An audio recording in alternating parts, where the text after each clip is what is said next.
Historia de Uruguay. Ferdinand Villard. Capítulo 4. La Revolución Oriental y la Liga de los Pueblos Libres. Bienvenidos al canal Audiolibro de Historia. Aquí nos dedicamos a explorar, en cada entrega, acontecimientos y personajes que han marcado el devenir de la humanidad. Si en algún momento discrepas de la versión que te presentamos, te invitamos a compartir tu perspectiva con respeto. Nos comprometemos a investigar y, más adelante, preparar un video donde integremos también tu punto de vista. Nuestro objetivo es construir una amplia base audiodocumental sobre la historia mundial. Apenas comenzamos, así que suscríbete y activa la campanita para no perderte ninguna de nuestras próximas exploraciones.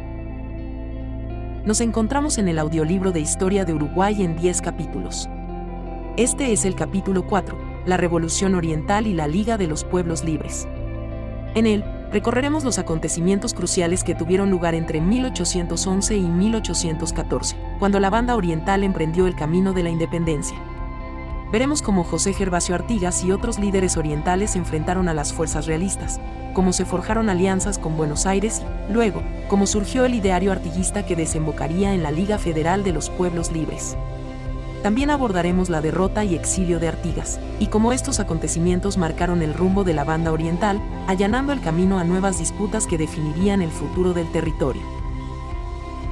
En capítulos anteriores, hemos seguido la evolución de la Banda Oriental desde los pueblos originarios, los primeros contactos con Europa y las disputas coloniales entre España y Portugal, hasta el surgimiento de un fuerte anhelo de autonomía motivado por las ideas ilustradas y la crisis de la monarquía hispánica. A inicios de 1811, esa efervescencia latente se transformó en un movimiento revolucionario que, bajo la consigna de la libertad, desataría acciones militares y políticas de amplio alcance. La chispa del levantamiento se encendió cuando José Gervasio Artigas, con el grado de capitán, decidió abandonar su cargo al servicio de la corona para sumarse a la causa independentista. Había pasado la mayor parte de su vida recorriendo los campos de la Banda Oriental, luchando contra contrabandistas y estableciendo vínculos con campesinos y pueblos originarios. Su contacto cercano con la realidad rural y su carisma natural le ganaron la confianza de los gauchos, quienes pronto reconocerían en él a un líder nato. Aquel mismo año, Artigas se puso al frente de un grupo de milicianos, marcando el inicio de una campaña militar que pretendía desalojar a los realistas de la región y apoyar al gobierno revolucionario surgido en Buenos Aires el 25 de mayo de 1810. El Grito de Ascencio, 28 de febrero de 1811, es frecuentemente señalado como el momento simbólico de arranque de la llamada Revolución Oriental. En un lugar próximo al arroyo Ascencio, cercano a Mercedes, departamento de Soriano, un grupo de patriotas, encabezados por Pedro Viera y Venancio Benavides, se levantó contra las autoridades realistas. Días después, Artigas se sumó con sus hombres al movimiento, que rápidamente se extendió por la campaña. Con apoyo de la Junta de Buenos Aires, se convocó a la población a combatir al gobernador realista Francisco Javier de Elío, quien resistía en Montevideo con una fuerte guarnición. El carisma de Artigas, su discurso lleno de promesas de libertad y justicia social, y su profunda conexión con la cultura gaucha motivaron a muchos orientales a tomar las armas. En pocos meses, gran parte de la Banda Oriental reconocía la autoridad de los revolucionarios. Aquello no significaba que todos los sectores sociales comulgaran con el ideario de Artigas, pero el hastío con la burocracia peninsular, la distancia de la corona y las aspiraciones de un gobierno más cercano impulsaban el entusiasmo popular. Además, las experiencias vividas durante las invasiones inglesas, 1806 a 1807, habían demostrado la capacidad de los criollos para defender su territorio sin depender del aparato militar español. Al mismo tiempo, Montevideo se aferraba a su fidelidad a la monarquía. La ciudad contaba con fortificaciones sólidas, abundantes pertrechos y una posición estratégica privilegiada, que le permitía sostenerse por mar a través de la conexión con puertos de ultramar. Elío y sus oficiales seguían confiando en recibir ayuda de la península o de otros enclaves realistas, sin imaginar que la situación política europea, con la monarquía española desmoronándose frente al empuje napoleónico, dificultaría cualquier apoyo sustancial. Lo cierto es que Montevideo se convirtió en la gran plaza realista del sur, mientras que Artigas y sus hombres dominaban la campaña. En mayo de 1811, Artigas y las fuerzas orientales lograron uno de sus primeros y más resonantes triunfos en la Batalla de las Piedras, 18 de mayo. Allí, el ejército patriota, en el que también participaban milicianos enviados desde Buenos Aires, venció a una columna realista al mando de José Posadas. Este combate es recordado no solo por su importancia táctica, pues dejó al enemigo en una posición muy debilitada, sino también por la figura de Artigas dirigiéndose a sus soldados con la célebre arenga: clemencia para los vencidos. La victoria de Las Piedras representó un impulso moral enorme para la Revolución Oriental, al mostrar la eficacia de un ejército principalmente compuesto por gauchos y voluntarios. A raíz de este éxito, los patriotas emprendieron el primer sitio de Montevideo, con el objetivo de rendir la capital realista y unificar todo el territorio bajo la causa independentista. La Junta de Buenos Aires, liderada en ese entonces por personalidades como Cornelio Saavedra y Mariano Moreno, veía en la caída de Montevideo un paso fundamental para consolidar la revolución en el Río de la Plata. Sin embargo, las acciones militares se vieron entorpecidas por la intervención de Portugal, que temía la expansión de las ideas revolucionarias hacia su colonia brasileña. Bajo pretexto de defender la monarquía, tropas lusas penetraron en la banda oriental para auxiliar a Elío, aunque sus verdaderas intenciones eran, como siempre, ampliar su influencia territorial. Esa injerencia portuguesa obligó a que las autoridades de Buenos Aires buscaran un acuerdo diplomático con Elío, que se concretó en el llamado Armisticio de Octubre de 1811. Este pacto provocó el desconcierto y la indignación de Artigas y los orientales, pues implicaba la retirada de las fuerzas patriotas y la suspensión del sitio a Montevideo, dejándole el campo libre a los realistas. Aún peor, la propia banda oriental quedaba semiabandonada, mientras Buenos Aires priorizaba sus objetivos políticos y negociaciones con Portugal. Sintiéndose traicionados, miles de familias, que habían apoyado la causa revolucionaria y temían represalias, decidieron seguir a Artigas en lo que se conoció como el éxodo del pueblo oriental, también llamado la Redota. Hombres, mujeres, niños y ancianos cruzaron el río Uruguay hacia la zona de Salto y más allá, acompañando a su líder en un acto que forjó un poderoso símbolo de identidad colectiva. La marcha se transformó en una experiencia épica: carretas, caballos, enseres y animales formaron una larga caravana que testimonió la voluntad de los orientales de no someterse a los realistas ni de plegarse a un acuerdo que no respondía a sus intereses. Mientras tanto, Montevideo permanecía en manos de Elío, aunque su situación no era sencilla. Los realistas contaban con el respaldo de Portugal, pero la capacidad de Buenos Aires para retomar la ofensiva tras la tregua seguía latente. A su vez, el prestigio de Artigas crecía, pues encarnaba la lucha por la autonomía oriental frente a la doble presión, la de los españoles apostados en Montevideo y la del centralismo porteño, que desde la capital argentina pretendía dictar las directrices del movimiento revolucionario sin contemplar las particularidades orientales. En 1812, la Junta de Buenos Aires fue reemplazada por el Primer Triunvirato, organismo que también se mostró cauteloso ante la influencia y creciente popularidad de Artigas. No obstante, comprendió que era difícil prescindir de él para consolidar la revolución, sobre todo por su extraordinaria influencia en la campaña.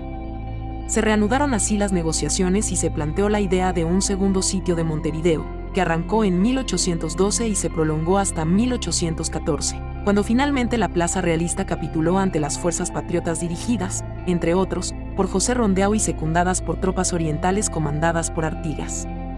La caída de Montevideo supuso una victoria clave para la revolución rioplatense, poniendo fin a la fortaleza realista más importante de la zona sur.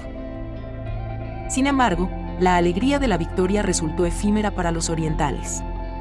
El director supremo de las Provincias Unidas, Gervasio Antonio de Posadas, nombró a Carlos María de Alvear como jefe militar en Montevideo y exigió la obediencia de toda la banda oriental a las autoridades de Buenos Aires.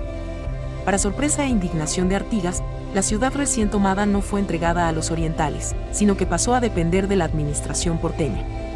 Con ello, se agudizaron los roces entre Artigas y el gobierno central, que aspiraba a un modelo de corte unitario, mientras el jefe oriental defendía la autonomía provincial y un proyecto federal.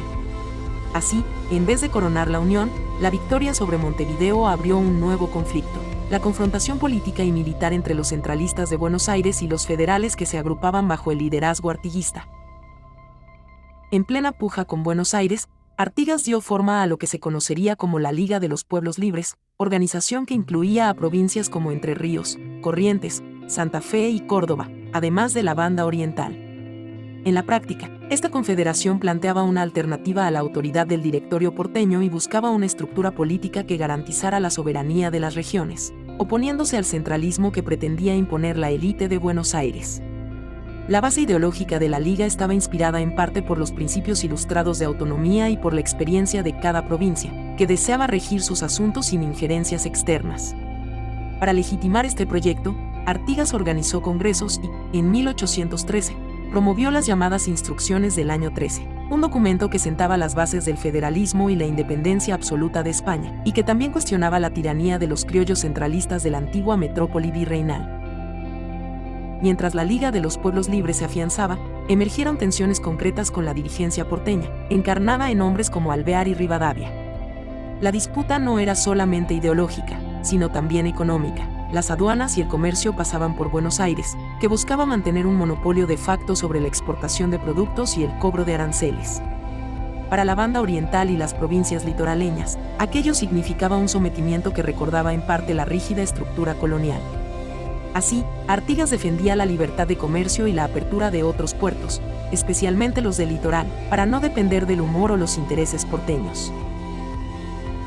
En lo militar, la situación llegó a un punto crítico cuando Buenos Aires, temerosa del creciente poder de Artigas, dejó de apoyarlo en la guerra contra las fuerzas que aún permanecían realistas en la región, e incluso barajó la posibilidad de un entendimiento con potencias extranjeras a expensas de la banda oriental. En 1814 y 1815, Artigas logró controlar Montevideo y expulsar definitivamente a los realistas, estableciendo en la provincia oriental un gobierno con tintes federales y populares. Durante este periodo, el caudillo oriental promulgó medidas de amplio contenido social, como el Reglamento de Tierras de 1815, que buscaba repartir tierras incautadas a los españoles entre los más necesitados, viudas, huérfanos, indígenas y pobres libres, algo revolucionario para la época. Este reglamento reflejaba el afán de justicia social y de integración de los sectores marginados que caracterizaba al artiguismo. La consolidación de la Liga Federal inquietó no solo a Buenos Aires, sino también a Portugal, que veía con recelo el fortalecimiento de un bloque autónomo en la frontera del Brasil. Las potencias europeas, por su parte, seguían negociando y reconfigurando sus alianzas tras la caída de Napoleón, mientras los realistas remanentes buscaban reagruparse en algunas partes de América.